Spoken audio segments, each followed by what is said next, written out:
An adventure story.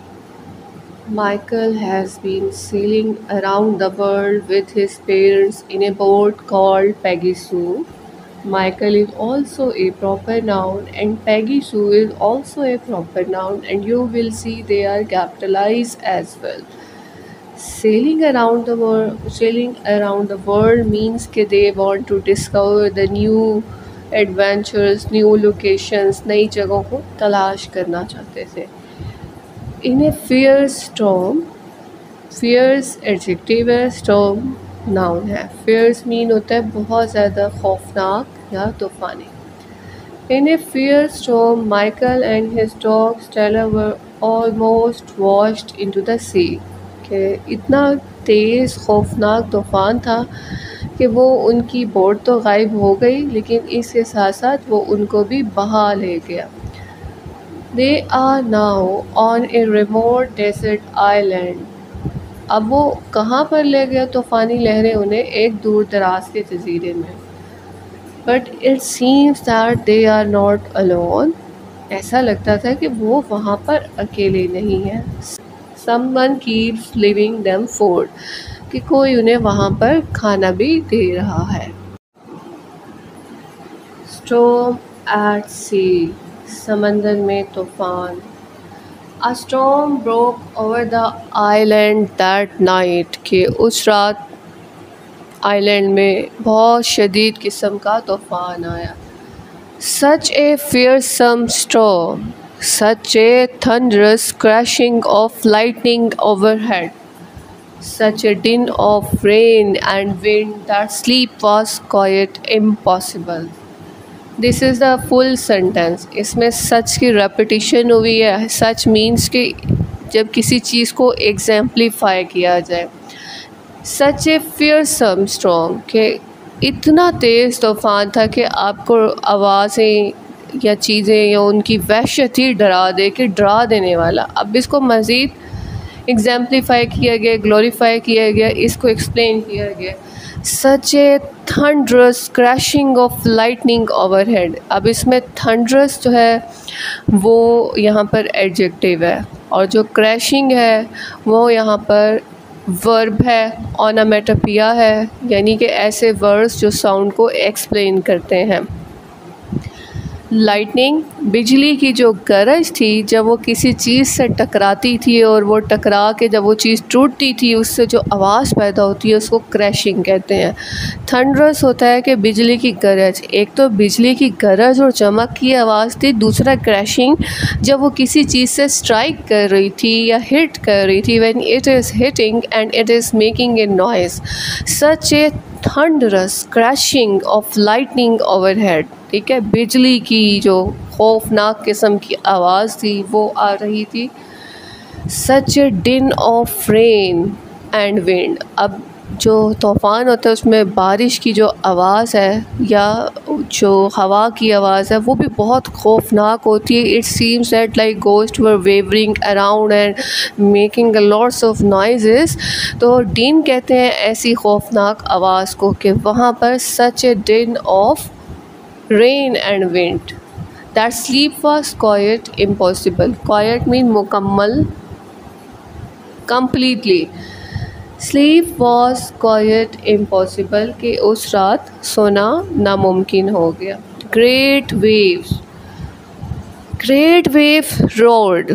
अब जो roared है वैसे तो ये वर्ब है, लेकिन यहाँ पे एज ए मेटाफॉर के तौर पर पर्सोनीफाई किया गया है, या इसको पर्सोनिफिकेशन भी कहते हैं कि जब नॉन लिविंग थिंग्स को लिविंग थिंग्स से एग्जाम्पलीफाई करते हैं, मिलाते हैं, कंपेयर करते हैं. जैसे इस तूफ़ान है, उसकी हवा है या बारिश है, वो नॉन लिविंग थिंग है.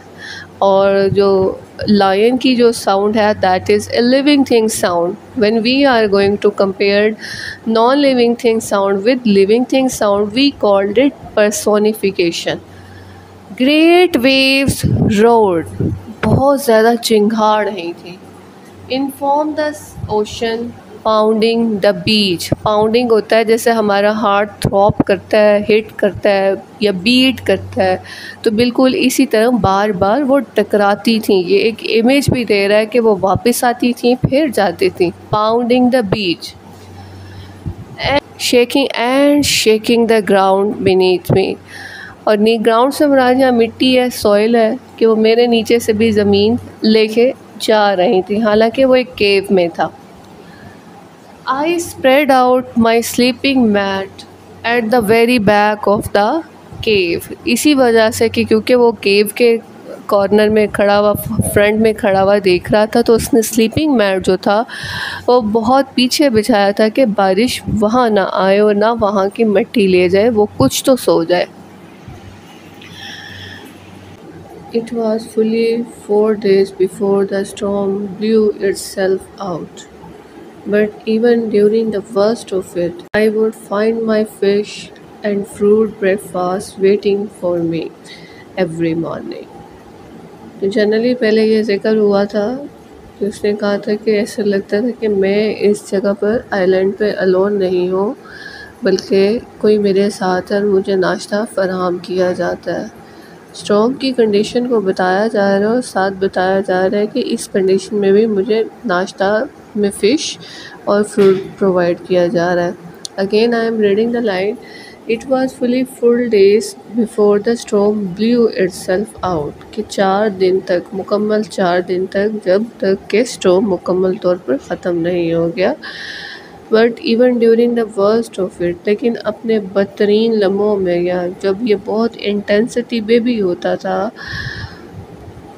I would find mix fruit and fruit breakfast waiting for me every morning, कि मेरे लिए मेरा नाश्ता इसमें फ्रूट और ये सब कुछ था, मुंतज़िर होता।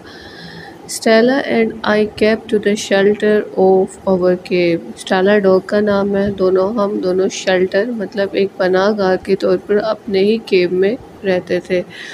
All we could do was watch as the rain came lashing down outside. हम सब क्या कर सकते थे, ये देख सकते थे कि रेन लैश कर रही है आउटसाइड और ज़मीन पर गिर रही है। लैशिंग वैसे ओनोमेटोपोइया है। ओनोमेटोपोइया वो वर्ड्स होते हैं जो पिक्चर भी देते हैं या जिनकी साउंड भी क्रिएट होती है। लैश को अगर हम कंपेयर करें तो एक वर्ड होता है व्हिप, घोड़े को चाबक मारना। तो बारिश की इंटेंसिटी भी इतनी ही तेज़ थी जैसे चाबक लगते हैं मुंह पर, हाथों पर, तो बिल्कुल इस तरह था। एज़ द रेन, एज़ यहाँ पर जब भी आएगा तो एक सिमिली के तौर पर यूज़ होगा। I looked on awestruck at the power of the vast wave rolling in from the open sea, curling, tumbling, and exploding as they broke onto the beach. मतलब ऑस्ट्रक होता है कि और मतलब होता है खौफ में आ जाना, हैरत में आ जाना। तो हैरत में आके जब इंसान कैप्चर हो जाता है किसी मूवमेंट में, सख्ते में आ जाता है, तो I was awestruck at the power of the vast wave, कि इतनी वास्ट वेव, बड़ी ग्रेट वेव्स थी और उनकी पावर थी कि वो डिस्ट्रक्शन ला रही थी। और वो कैसे ला रही थी? Rolling in from the open sea, के सी में ही वो रोल डाउन करते हैं ना, जैसे मुकम्मल वेव्स होती हैं, और फिर रोल करके वो कर्ल हो रही थी मुकम्मल, कभी गोल कर्ल्स बनाती, फिर सीधी होती, फिर कर्ल्स बनाती, टम्बलिंग, फिर इतने बड़े कर्ल बनाकर फिर सी में गिर जाते हैं। बड़ी ज़्यादा साउंड क्रिएट होती है, टम्बलिंग एंड एक्सप्लोडिंग। और फिर जब वो इकट्ठी ज़मीन पर गिरती थी तो उनकी जो साउंड होती थी ऐसा लगता था एक धमाका हुआ है। Exploding as they broke on to the beach, और जब वो बीच के करीब आकर गिरती थी तो ऐसा लगता था धमाका हुआ है। As they were trying to batter the island, कि जैसे कि वो बेटर होता है ज़ख्मी कर देना, यानी आइलैंड को तबाह कर देना, बर्बाद कर देना, या इसके अंदर तक मट्टी को उखाड़ देना। Better the island into pieces and then suck us all out of sea, और हम सबको ले जाकर दबोच कर दोबारा सी में फेंक दे। I thought often of my mother and father and the Peggy Sue. मैं मतलब मदर, फादर और पेगी सू के बारे में सोचता एंड वॉन्डर्ड वेयर देवर, और सोचता कि वो कहाँ है। I just hope the typhoon, ये जो तूफ़ान आया हुआ था मुझे लगता था इसकी वजह से। I just hope the typhoon, for that was what I was witnessing, had passed them away। कि मैं सोचने लगा कि जो तूफ़ान है, शदीद समंदरी तूफ़ान है, वो पेगी सू को यानी जहाज़ को और पास देम अवे उनको मार चुका है, मेरे फादर मदर को।